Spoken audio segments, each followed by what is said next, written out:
Hi friends, welcome to अंतिम प्रयास cues group. आज के हमारे टेस्ट का विषय है जीव विज्ञान संविधान वर्ण्य।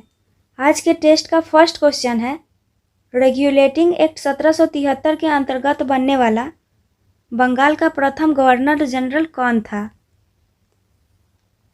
इसका आंसर है Warren Hastings. Warren Hastings Bengal का प्रथम गवर्नर जनरल था। अगला प्रश्न है, किस एक्ट या अधिनियम के तहत ईस्ट इंडिया कंपनी की सभी सूचनाएं क्राउन को देना सुनिश्चित किया गया? इसका सही जवाब है रेगुलेटिंग एक्ट 1773 को। अगला प्रश्न है, किस एक्ट के तहत कलकत्ता की सरकार को बंगाल, बिहार और उड़ीसा के लिए भी विधि निर्माण की शक्ति प्रदान की गई? इसका आंसर है एक्ट ऑफ सेटलमेंट 1781।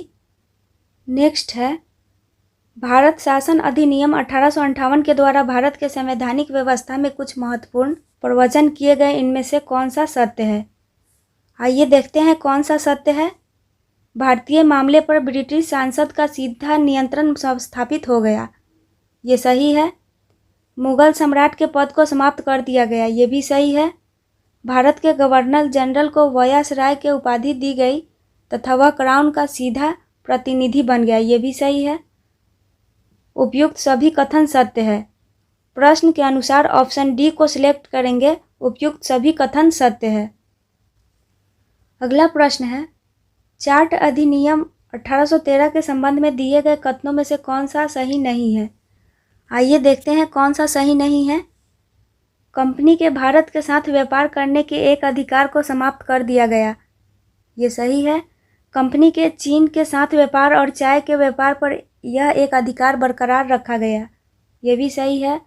भारत के साथ व्यापार करने हेतु सभी ब्रिटिशवासियों के लिए मुक्त व्यापार की अनुमति दी गई, ये भी सही है। भारत में शिक्षा के लिए प्रतिवर्ष 1 लाख खर्च करने का प्रावधान किया गया, ये भी सही है। प्रश्न के अनुसार ऑप्शन ई को सिलेक्ट करेंगे, उपयुक्त में से कोई नहीं या उपयुक्त में से एक से अधिक। अगला प्रश्न है, निम्नलिखित में से किस एक्ट या अधिनियम के द्वारा भारत में पहली बार महिलाओं को मत देने का किस एक्ट या अधिनियम के द्वारा भारत में पहली बार महिलाओं को मत देने का अधिकार प्रदान किया गया? इसका आंसर है भारत शासन अधिनियम 1919 को। नेक्स्ट है, पहली बार केंद्रीय विधान परिषद हेतु मुस्लिम वर्ग के लिए पृथक निर्वाचन की व्यवस्था किसके तहत की गई? इसका आंसर है भारतीय परिषद अधिनियम 1909। अगला प्रश्न है, निम्नांकित में से किस अधिनियम को मॉन्टेग्यू चेम्सफोर्ड सुधार के नाम से भी जाना जाता है? इसका सही जवाब है भारत शासन अधिनियम 1919। भारत शासन अधिनियम 1919 को मॉन्टेग्यू चेम्सफोर्ड सुधार के नाम से भी जाना जाता है। अगला प्रश्न है, भारत शासन अधिनियम 1935 की विशेषताओं में से कौन सा से सम्मिलित था? आइए देखते हैं कौन सम्मिलित था। इसके द्वारा सर्वप्रथम संघीय शासन प्रणाली की नींव रखी गई, ये सही है। केंद्र में द्वैध शासन की स्थापना अर्थात केंद्र तथा राज्य इकाइयों के मध्य शक्तियों का संघ सूची, प्राप्त सूची तथा समवर्ती सूची में विभाजन किया गया, ये भी सही है।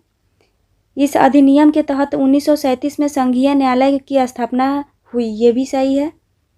बर्मा को भारत से अलग कर दिया गया, ये भी सही है। उपयुक्त में से कोई नहीं या उपयुक्त में से एक से अधिक। प्रश्न के अनुसार ऑप्शन ई को सिलेक्ट करेंगे, उपयुक्त में से कोई नहीं या उपयुक्त में से एक से अधिक सम्मिलित था। नेक्स्ट है, इस्मा योजना किसका एक अन्य नाम भी है? इस्मा योजना किसका एक अन्य नाम है? इसका सही जवाब है बाल्कन प्लान। अगला प्रश्न है, क्रिप्स मिशन के 3 सदस्यों में से कौन एक सैन्य सदस्य थे? नेक्स्ट है, भारत की स्वतंत्रता पूर्व गठित अंतरिम मंत्रिमंडल 1946 में कानून मंत्री कौन थे? इसका आंसर है जोगेंद्र नाथ मंडल। जोगेंद्र नाथ मंडल भारत के स्वतंत्र पूर्व गठित अंतरिम मंत्रिमंडल के कानून मंत्री थे। अगला प्रश्न है, प्रांतों में द्वैध शासन के जनक के रूप में किसे जाना जाता है? इसका सही जवाब है लियोन्स कार्टिस। लियोन्स कार्टिस को प्रांत में द्वैध शासन के जनक के रूप में जाना जाता है। नेक्स्ट है, निम्नलिखित में से किसने जवाहरलाल नेहरू को भारत के पहले प्रधानमंत्री के रूप में शपथ दिलाई? किसने जवाहरलाल नेहरू को भारत के पहले प्रधानमंत्री के रूप में शपथ दिलाई? इसका सही जवाब है लॉर्ड माउंटबेटन। अगला प्रश्न है, भारत के संविधान में केंद्र और राज्य के बीच किया गया शक्तियों का विभाजन इनमें से किसमें उल्लेखित योजना पर आधारित है? इसका उत्तर है भारत शासन अधिनियम 1935। अगला प्रश्न है, निम्नलिखित में से कौन सा एक भारत शासन अधिनियम 1935 में स्वीकार किया हुआ महत्वपूर्ण और अस्थायी अवयव नहीं है? इसका सही जवाब है देश के लिए लिखित संविधान। अगला प्रश्न है, निम्नलिखित में से कौन अगस्त 1946 ईस्वी में गठित प्रथम अंतरिम राष्ट्रीय सरकार का सदस्य नहीं था? कौन अगस्त 1946 ईस्वी में गठित प्रथम अंतरिम राष्ट्रीय सरकार का सदस्य नहीं था? इसका सही जवाब है डॉक्टर एस राधाकृष्ण। अगला प्रश्न है, अप्रत्यक्ष चुनाव प्रणाली का प्रारंभ किस अधिनियम से माना जाता है? किस अधिनियम से माना जाता है? इसका आंसर है 1892 का भारतीय परिषद अधिनियम। अगला प्रश्न है, गवर्नर जनरल की कार्यकारिणी में नियुक्त होने वाले प्रथम विधि सदस्य कौन थे? इसका सही जवाब है सत्येंद्र प्रसाद सिन्हा। अगला प्रश्न है, निम्नलिखित में से किस अधिनियम द्वारा भारतीयों को विधान परिषद में बजट पर बहस करने की शक्ति प्राप्त हुई? इसका सही जवाब है भारतीय परिषद अधिनियम 1892। अगला प्रश्न है, भारत में स्थानांतरित कृषि का एक प्रकार कुमारी किस क्षेत्र में प्रचलित है? इसका सही जवाब है पश्चिमी घाट। नेक्स्ट है, निम्नलिखित में से कौन सा एक पौधे में मुख्य पोषक तत्व नहीं है? कौन सा एक पौधे में मुख्य पोषक तत्व नहीं है? इसका सही जवाब है लोहा। अगला प्रश्न है, वह कौन सा तत्व है जो पौधे के बीज, पुष्प और फलों के विकास हेतु आवश्यक है? इसका सही जवाब है फास्फोरस। अगला प्रश्न है, पौधों के लिए आवश्यक सूक्ष्म पोषक तत्व कौन सा है जो प्रकाश और अंधेरे की अवस्था में पादप कोशिकाओं में होने वाली क्रियाओं को नियंत्रित करता है? इसका सही जवाब है मैग्नीज। अगला प्रश्न है, जायद फसल की बुआई का समय कौन सा है? इसका सही जवाब है मार्च से अप्रैल। मार्च से अप्रैल जायद फसल की बुआई का समय है। अगला प्रश्न है, बिहार में शरद ऋतु में बोई गई धान की फसल को किस नाम से जाना जाता है? इसका सही जवाब है भदई। बिहार में शरद ऋतु में बोई गई धान की फसल को भदई के नाम से जाना जाता है। नेक्स्ट है, केंद्रीय धान अनुसंधान संस्था कहाँ स्थित है? इसका सही जवाब है कटक। केंद्रीय धान अनुसंधान संस्था कटक में स्थित है। अगला प्रश्न है, गेहूं की किस्म ट्रिटिकेल किन दो फसलों के मध्यम क्रॉस से विकसित है? इसका सही जवाब है गेहूं एवं राई। नेक्स्ट है, प्रताप किसकी एक किस्म है? तो प्रताप किसकी एक किस्म है? इसका सही जवाब है मक्का। प्रताप एक मक्का की किस्म है।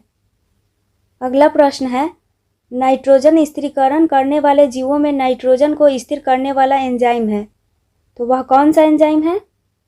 इसका सही जवाब है नाइट्रोजिनेज। नेक्स्ट है, मूंगफली किस मौसम की फसल है? इसका आंसर है खरीफ की। अगला प्रश्न है, सरसों के तेल में पाए जाने वाला हानिकारक अम्ल कौन सा है? इसका सही जवाब है इरूसिक अम्ल। इरूसिक अम्ल सरसों के तेल में पाए जाने वाला हानिकारक अम्ल है। नेक्स्ट है, तंबाकू उसी कुल का सदस्य है जिस कुल का है। इसका आंसर है आलू। तंबाकू उसी कुल का सदस्य है जिस कुल का आलू है। नेक्स्ट है, भारत में सबसे अधिक उगाई जाने वाली कहवा की किस्म कौन सी है? इसका आंसर है रोबस्टा। नेक्स्ट है, गरीबों का सेब कहा जाने वाला अमरूद किस कुल के अंतर्गत आता है? इसका आंसर है मिर्टेसी। गरीबों का सेब कहा जाने वाला अमरूद मिर्टेसी कुल के अंतर्गत आता है। अगला प्रश्न है, निम्नलिखित में से कौन सा एक सत्य फल है? कौन सा एक सत्य फल है? इसका सही जवाब है आम। आम एक सत्य फल है।